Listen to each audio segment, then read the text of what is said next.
We've been fighting a rear guard action.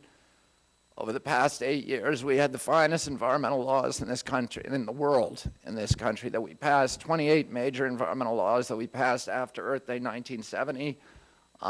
The last 8 years, if you look at this is as you pointed out, this is the worst environmental administration that we've ever had in American history, bar none.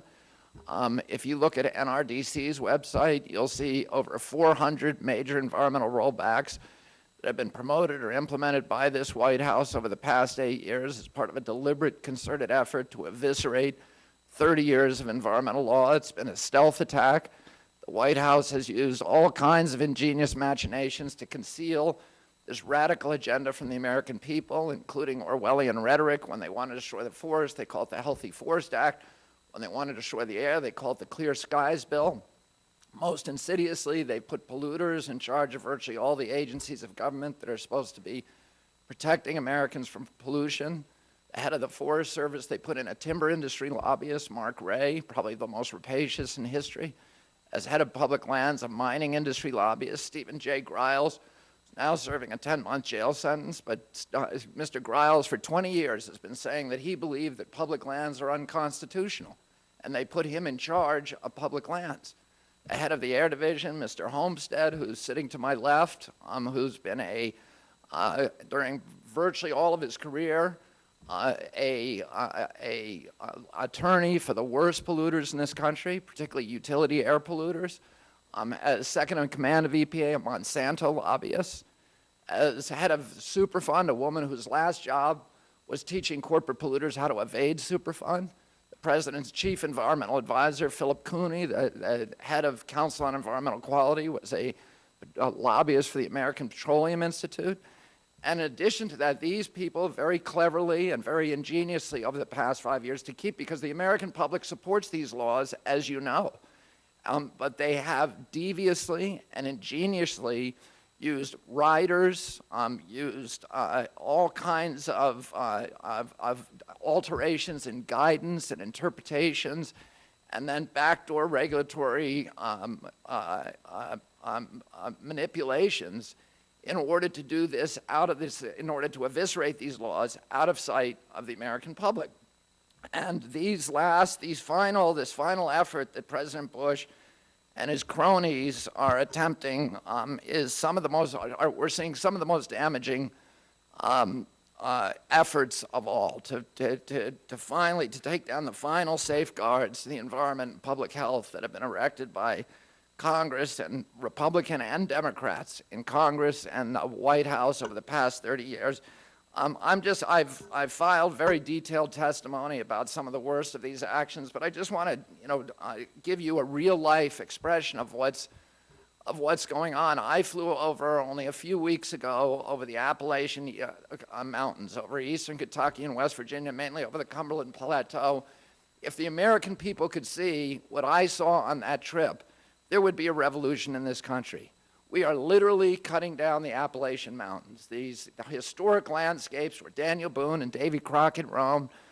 The Appalachians, chairman, were a refuge during the Pleistocene Ice Age 12,000 years ago, when where I live and where Congressman Hall, the district that he represents, was under 2 miles of ice at that time. And the rest of North America turned into a tundra where there was no forest. And the last refuge for those forests was the Appalachian Mountains. And when the tundras withdrew, when the glaciers withdrew, all of North America was reseeded from the seed stock in those forests. So it's the mother forest of all of North America. And that's why it's the most diverse and abundant temperate forest in the world, because it's the longest living. And today, these mining companies, with the help of their indentured servants in the White House, are doing what the glaciers couldn't accomplish, what the Pleistocene Ice Age couldn't accomplish, which is to flatten the Appalachian Mountains and destroy those forests. They're using these giant machines called drag lines, which are 22 stories high. I flew under one of them in a Piper Cub. They cost $500 million, and they practically dispense with the need for human labor, which indeed is the point. When my father was fighting strip mining in Appalachia back in the 1960s, I remember a conversation that I had with him when I was 14 years old, where he said to me, they're not just destroying the environment, they are permanently impoverishing these communities because there's no way that they will ever be able to regenerate an economy from these barren moonscapes that are left behind. And he said they're doing it so they can break the unions. And that's exactly what happened. When he told me that, there were 140,000 unionized mine workers in West Virginia digging coal out of tunnels in the ground. Today, there are fewer than 11,000 miners left in the state. Very few of them are unionized because the strip industry isn't. They're taking more coal out of West Virginia than they were in 1968. But at least the difference is back then, at least some of that money was being left in the state for salaries and pensions and reinvestment in those communities. Today, virtually all of it is leaving the state and going straight up to Wall Street, to the big banking houses, to the corporate headquarters of Arch Coal, Massey Coal, and Peabody Coal, mainly Massey Coal, and then to the big banking houses like Bank of America and Morgan, which own these operations. 95% of the coal in West Virginia is owned by out-of-state interests, which are liquidating the state for cash, literally, using these giant machines and 2,500 tons of explosives that they detonate every day in West Virginia. The power of a Hiroshima bomb once a week. They are blowing the tops off the mountains to get at the coal seams beneath. Then they take these giant machines and they scrape the rock and debris and rubble into the hollows and into the adjacent river valleys.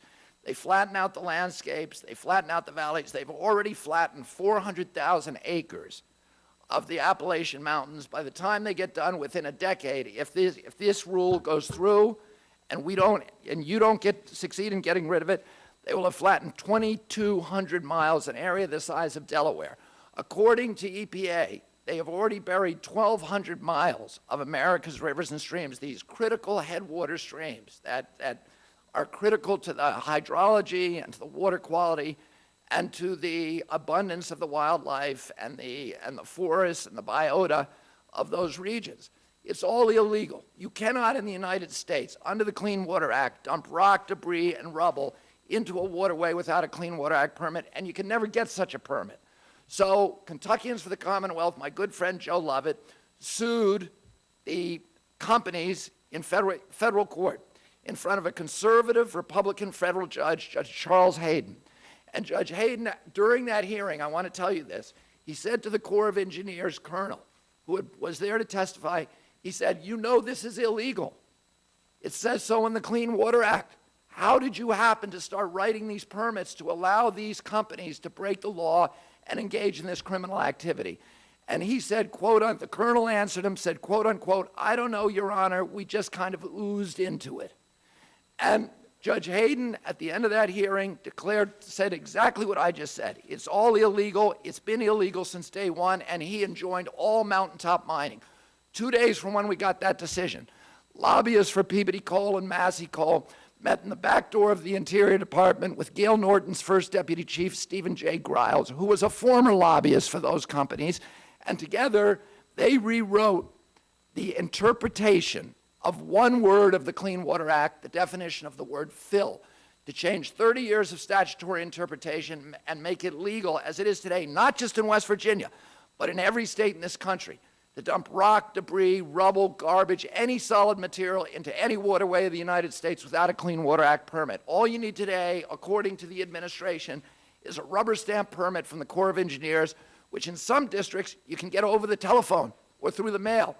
Now, the last vestige of protection that we had in West Virginia was a stream buffer zone law that was upheld also by Judge Charles Hayden, which said that you can't do this if you're within 100 feet of a stream.